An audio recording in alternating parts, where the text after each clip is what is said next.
Now, let's shift gears to the whole shadow government that can't be investigated and is above the law, untouchable until we take our country back.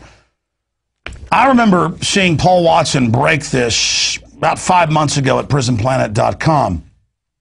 Since then, it's in the Chicago Tribune and El Paso Times, and I know our guys have put together a package that they can roll over showing some of these mainstream headlines.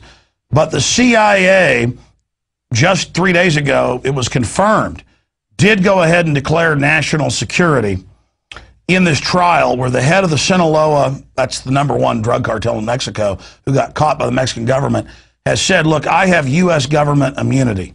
And there's a photo of him.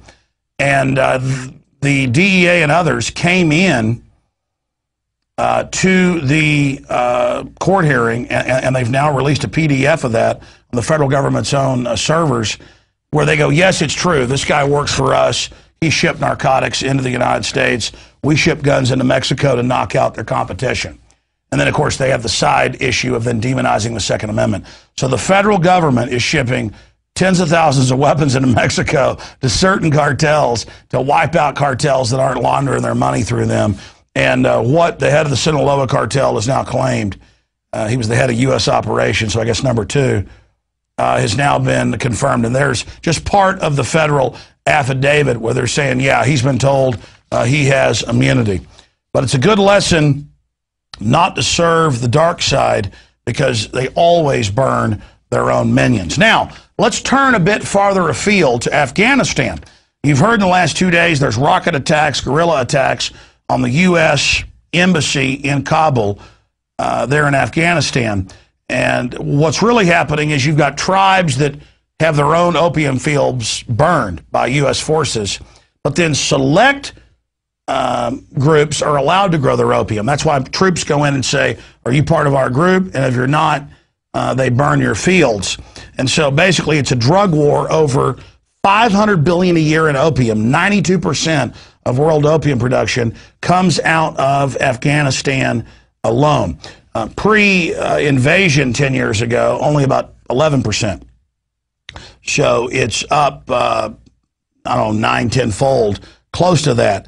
And it's the same thing with Vietnam, opium production exploding into the U.S. These are wars over illegal drugs. You make them legal, you take the profit out, this situation ends overnight. And we've got a couple clips here. The first one is ABC News from a year ago, in case you're a new viewer and doubting us, whitewashing it. U.S. military is concerned. They don't like helping grow opium, protecting it, helping ship it out. And so they've spoken out. So the government's response is just throw it in everybody's face and go, okay, we're helping grow the opium, we're helping ship it out. Let's go ahead and move along. So here's that clip from ABC News. The Taliban finances much of its operations by selling opium, which is grown from poppies, which are right now being harvested. So here's the question. Why are American troops now helping Afghan farmers grow that opium? In western Kandahar, poppy farmers score, till, harvest their crop, and the Americans do nothing to stop them. Oh, they give them the fertilizer. U.S. soldiers greet farmers. Can you show me which poppy field is yours? They commiserate with farmers. Because if it isn't part of our crew, we're burning it. I'm very sorry for this field. Don't pay cut. Shut it down. Better harvest next year. And that's why soldiers ignore and encourage the farmers. Yeah, ignore and encourage. Farmers would blame the U.S. for their poverty and turn toward the Taliban. Oh. If we secure them having a good harvest, now they're going to get paid for all their hard work, and then we can deal with the trafficking afterwards. We can deal with the trafficking afterwards. The whole country's Taliban. It's a bunch of tribes, but they know Americans are dumb. It's like our media claims Al-Qaeda is based in Iran. Those are Shiites. They're arch enemies of the Saudi Arabian Wahhabists. But I don't know the soccer teams in Pakistan, do you? Just like we don't know who the players are over there. They just completely play us as idiots. But it got worse with Geraldo Rivera. You can watch the whole clip online. Just type in Geraldo Rivera, U.S. government growing opium. They give them the fertilizer, security, and then load it on and fly it here. And we'll deal with the trafficking when your dumb kid uses it. We'll throw them in a private prison owned by big banks that launder the drug money. Let's play that clip. These troops have confiscated 10,000 pounds of opium before the profit reached the Taliban. And in a sense, you're watching as this opium is being grown. I know it grinds at your gut. Oh, yes, grinds. How do you deal with it? What are you doing about it? Well, frankly, this is a part of their culture. So while it might grind in my gut, it's what they do. We provide them security, we're providing them resources, and we're providing them alternatives. Oh. The Marines are doing the good thing. Dave, Clayton, and Allison, back to you guys in New York. He just explains it better than we can ever read in any paper, what a dilemma it is with the opium trade. Yeah, they make so much money off the opium per yard there. They make so much money compared to those other crops. This is the group thing. It sounds great in theory, and Geraldo says this predicament that these politicians have put these guys in. Predicament. Tell them, hey, make a lot less money than the heroin you could be making with the poppy. And they can't destroy it. Right. Again, Pat Tillman wrote home about this. They had to kill him. Troops were calling me. We were covering it. That, yeah, we guard it. We give them the fertilizer. It's loaded on C-130, shipped to America.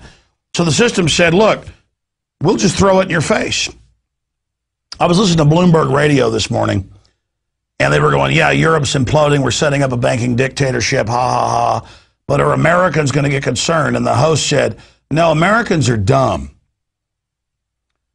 Most Americans don't have a passport and don't know where Europe is, and they began cackling like witches. By being ignorant, by thinking politics and the world doesn't matter, you become a willing dupe, a willing slave in this. You become a joke. And I know our viewers care. You're awake and informed, some of you more than I am. We've got to reach out to these sheeple, or none of us have any future. Speaking of somebody that stood up, LAPD detective who had witnessed narcotics trafficking, the CIA tried to recruit him, Mike Rupert, exposed the CIA back in the late 1990s, and his work and Gary Webb's work and others led to a congressional investigation where on C-SPAN the CIA admitted, yeah, we ship cocaine into America. I will tell you, Director Deutsch, as a former Los Angeles police narcotics detective, that the agency has dealt drugs throughout this country for a long time. Director Deutsch, I will refer you to 3 specific agency operations known as Amadeus, Pegasus, and Watchtower. I have Watchtower documents heavily redacted by the agency. I was personally exposed to CIA operations and recruited by CIA personnel who attempted to recruit me in the late 70s to become involved in protecting agency drug operations in this country. I have been trying to... Well, there's Mike Rupert. You know, the good news here is when good people stand up, we do start reversing this course. But we're talking about trillions of dollars a year total in keeping drugs illegal. It's time to decriminalize. It's time to treat it like a disease. And then if people do want to be addicts, they get it cheap. They don't break in your house. More than 70%, the Justice Department admits, of crimes in this country are drug-related. It's time to decriminalize all of it. Treat it like the illness it is. That's not just the Infowars Nightly News analysis. That's common sense. The bigger the drug war gets, the more drugs, the more crime, the more police state is on our streets, and now they're converting the police state over to the political commissar, political cops, arresting people like we showed last night for speaking out on street corners and handing out flyers. This is the opposite of freedom. It is pure tyranny.